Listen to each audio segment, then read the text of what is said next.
Hello friends. आज एक नया चैप्टर के रूप में एन एपिटाफ मैं आपको पढ़ाने जा रहा हूँ। तो आप किताब लेकर के बैठे तो ज़्यादा अच्छा रहेगा। एक एक वर्ड्स हो सके तो मैं बताऊँगा और आप इसको देखेंगे।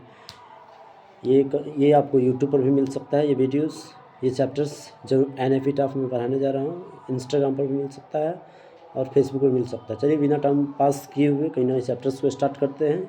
इस प्रकार एन एपिटाफ के मतलब आता है समाधि लेख, जो मर जाने के बाद जो समाधि बना दिया जाता है। एपिटाफ के मतलब हो जाता है मर जाने के बाद, कोई भी इंसान मर जाता है तो उसके बाद उसका समाधि लेख बना दिया जाता है कहीं ना कहीं, और उसको एक सुनहरे अक्षरों में स्वर्गीय जो भी नाम होता है उनको इस तरह से लिख दिया जाता है, उसी को कहा जाता है एन एपिटाफ। इस चैप्टर को लिखा है वाल्टर डी ला मेयर ने।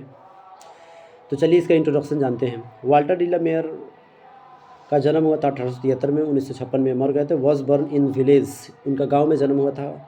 कार्ल्टन के अंतर्गत, कार्ल्टन गांव का नाम है, कार्ल्टन इन केंट में आता है और इंग्लैंड के अंतर्गत आता है। ठीक है, इंग्लैंड के अंतर्गत एक जगह आता है केंट के अंतर्गत एक और जगह आता है कार्ल्टन। उसी कार्ल्टन गांव में वाल्टर डी ला मेयर का जन्म हुआ था। ठीक है, और आगे बताया जाता है he lost his father at the age of 4। उन्होंने 4 साल की उम्र में उन्होंने अपने पिता को खोया। And had to move with his family, और उसके बाद पिता को खोने के बाद उन्होंने अपने परिवार के साथ मूव कर गए, यानी कि रहने लगे, परिवार के साथ चले गए लंदन। इसका मतलब है पिता के मरने से पहले वो कहीं और रहते थे और पिता के मरने के बाद वो चले गए लंदन, और लंदन अपने परिवार के साथ रहने लगे। 4 साल के उम्र में ही कहीं ना कहीं अपने पिता को उन्होंने खोया। He lost his father at the age of 4 and had to move with his family to London के लिए। He is known for his sensitive concerns, उनको एक सेंसिटिव के मतलब क्या कर सकते हो, संवेदनशील चिंताओं के लिए, हर एक चीज़ों को जागरूकता के लिए, हर एक चीज़ों को समझ के लिए उनको जाना जाता है। और ये चीज़ें क्या है, ये कौन ऐसा चीज़ें है जो कहीं ना कहीं उनकी चेतनाओं को, चिंताओं को दिखाता है। तो वे चीज़ वो किसके साथ वो दिखाते हैं, तो with the world of the children, पहला चीज़, और दूसरा the world of the supernatural. इन दो चीज़ों को कहीं ना कहीं दिखाया जाता है। कॉन्शियसनेस, एक चेतना को, एक जागरूकता को दो चीज़ों के माध्यम से दिखाता है।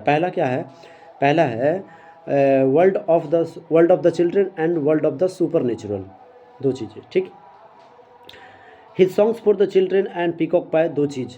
ये डिपिक्ट मीन्स ये चुनता है वर्ल्ड ऑफ ड्रीम, मतलब विश्व के सपनाओं को, विश्व के संसार के सपना को ये चुनता है। दो चीज़ें क्या क्या, songs for children and peacock पाए।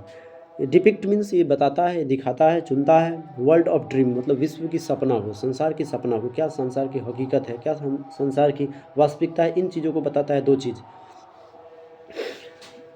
आगे की बात देखा जाए, but even in this song, यहाँ तक इनके गीत में भी there is a note of मेलनकोली,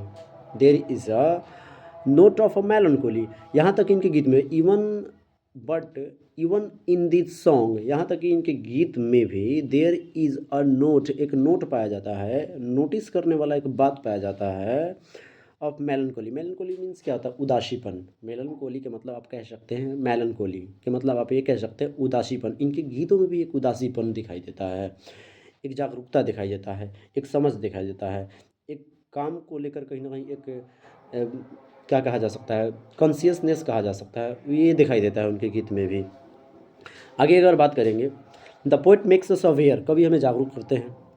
the poet makes us aware of the in human condition of modern life, कवि जो है हमें जागरूक करते हैं, अवेयर करते हैं इन ह्यूमन कंडीशन, अमानवीय स्थिति को लेकर के, और किसके, ऑफ मॉडर्न लाइफ, आजकल के जो युग चल रहा है इसको लेकर के, जो अमानवीय तत्व चल रहा है, अमानवीय जो विचार चल रहा है, उसको लेकर कहीं ना कहीं कवि जो है हम लोग को जागरूक करते हैं कि जो मॉडर्न जो युग होगा, this is a very dangerous for human being and you totally try to control yourself in human condition, because this human condition makes you in danger. So totally suggest you that you survive in unmodern condition, it always makes you safe, right? Next अगर बात करें, queen Elizabeth second ने इनको सम्मानित किया था। Queen Elizabeth second honoured him, उनको सम्मानित किया था। और किस चीज़ से सम्मानित किया था? जैसे कि कोई होता है मेडल से सम्मानित करता है, कोई चीज़ से सम्मानित करता है, तो ठीक उसी प्रकार से अगर हम बात करूं तो क्वीन एलिजाबेथ सेकेंड ने ऑनर्ड सम्मानित किया था हिम मीन्स उनको मीन्स क्या? वाल्टर डी ला मेयर को with the order of merit के प्राइज से इन 1953 में। तो चलिए ये हुआ इंट्रोडक्शन, इसके बाद इसी कहानी को सुनते हैं। एक बड़ी ही सुंदर लेडी थी, कवि के नज़र में कवि बता रहे हैं कहीं ना कहीं कि एक विश्व के सबसे सुंदर लेडी थी, जो शायद कभी जिंदा थी तो नृत्य करती थी कहीं ना कहीं, और अपने नृत्य से अपने डांस से कहीं ना कहीं पूरे दुनिया को कहीं ना अपनी तरफ आकर्षित की थी, अपने तरफ आकर्षित करती। तो वही कहानी है, वही कहीं ना कहीं उस सुंदर लेडी के बारे में, पश्चिम देश की वो सुंदर लेडी थी, उसी के बारे में कवि ने बता रहा है। तो चलिए देखते हैं, चैप्टर को समझते हैं। कवि कहते हैं here lies a most beautiful lady. देखो यहाँ जो समाधि लेख बनाया गया था, देखो ये एक सबसे सुंदर लेडी, देखो यहाँ पर पढ़ा हुआ है हेयर लाइज यहाँ पढ़ा हुआ है। अ मोस्ट मीन्स सबसे ज़्यादा, ये सुपरलेटिव डिग्री ऑफ एडजेक्टिव है, ठीक है। मोस्ट ब्यूटीफुल लेडी है, सुंदर लेडी पढ़ा हुआ है। और एक और बात बता रहे हैं, light of step and heart was she, मतलब होता है हर जगह। लाइट ऑफ स्टेप मतलब कहा जा सकता है, and light of step and heart का मतलब हुआ हर जगह पर, हर लोगों के हृदय में वो बसती थी, दिलों में बसती थी वो। और देखो कवि कह रहा है कि बताओ हर लोगों के दिलों में बसी थी, आज देखो कहाँ है वो, समाधि के अंदर वो पड़ा हुआ है वो मृत कहीं ना कहीं। आगे बताते कवि कि आई थिंक, मुझे लगता है, कवि कह रहे हैं कि आई थिंक मतलब मुझे लगता है she was the most beautiful lady. कवि कहते हैं कि I think she was the most beautiful lady. कवि कहते हैं कि बताओ ये सबसे सुंदर लेडी है विश्व, मतलब पश्चिम देश की अगर बात करें माई को। हाँ, तो कवि ये बता रहे हैं कहीं ना कहीं कि आई थिंक मुझे लगता है she was the most beautiful lady. कहीं कवि कह रहे हैं कहीं ना कहीं कि पश्चिम देश में अगर बात किया जाए तो मुझे लगता है, कवि कह रहे हैं वाल्टर डी ला मेयर कह रहे हैं कहीं ना कहीं कि पश्चिम देश में सबसे सुंदर लेडी है, शायद कोई हो सकता है कि उसके जैसे कोई सुंदर। That river was in the west country, तो शायद इन द वेस्ट कंट्री आ गया ना बात। दैट रिवर शायद कभी वो पश्चिम देश में शायद उसके जैसे कोई हुआ करती थी, इतनी सुंदर, जो अपने नृत्य से, अपने डांस से, अपने परफॉर्मेंस से, डांस के परफॉर्मेंस से पूरे लोगों को अपने तरफ आकर्षित करती थी, आकर्षित की हुई थी। देखो फिर कवि कह रहे हैं देखो आज कहाँ पड़ी हुई है।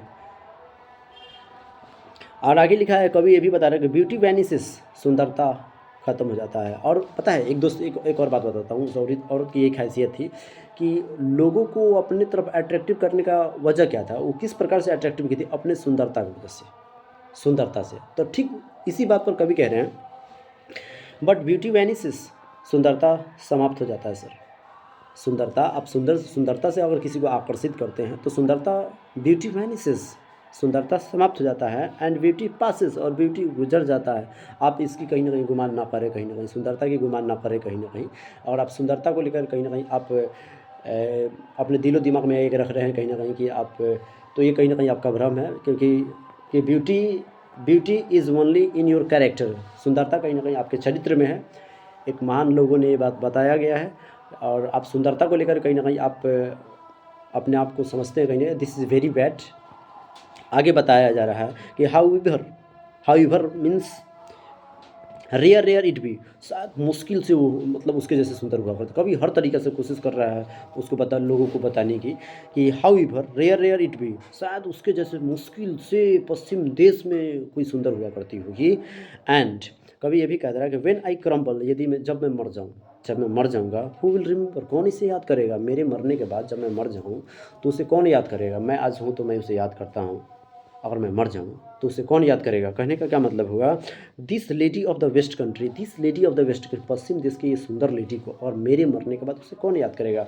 तो मैं आज हूँ तो मैं याद करूँ। व्हेन आई क्रम्बल, जब मैं मर जाऊँ या मैं समाप्त हो जाऊँ, क्रम्बल मीन्स मर जाना, समाप्त हो जाना, तो व्हेन आई क्रम्बल, जब मैं मर जाऊँ, तो हु विल रिमेंबर हर, तो उसे कौन याद करेगा। तो हमें लगता है कहीं ना कहीं कवि के हिसाब से कि सुंदरता is not a great instrument for you, आपके लिए सुंदरता बड़ी चीज़ें नहीं है कहीं ना कहीं। आप योग बने, कामयाब बने कहीं ना कहीं, क्योंकि सुंदरता पर अगर आप करते हैं तो आज है आपके पास सुंदरता, इंसान का चरित्र है, सुंदरता इंसान का काम है, तो इस पर आप फोकस करें कहीं ना कहीं, सुंदरता के चक्करों में ना रहे, कभी ये बताना चाहते हैं। अच्छा लगा तो सब्सक्राइब कर दीजिएगा चैनल को। यूट्यूब पर भी वीडियो डाल दिया जाएगा, यूट्यूब पर कहीं ना कहीं चैनल होगा मेरा, मार्केटिंग इंग्लिश क्लासेस, इंस्टाग्राम में और फेसबुक पर हुआ लगा। तो अच्छा लगे तो लाइक कर दीजिएगा, सब्सक्राइब कर दीजिएगा, दोस्तों में शेयर भी कर दीजिएगा। धन्यवाद।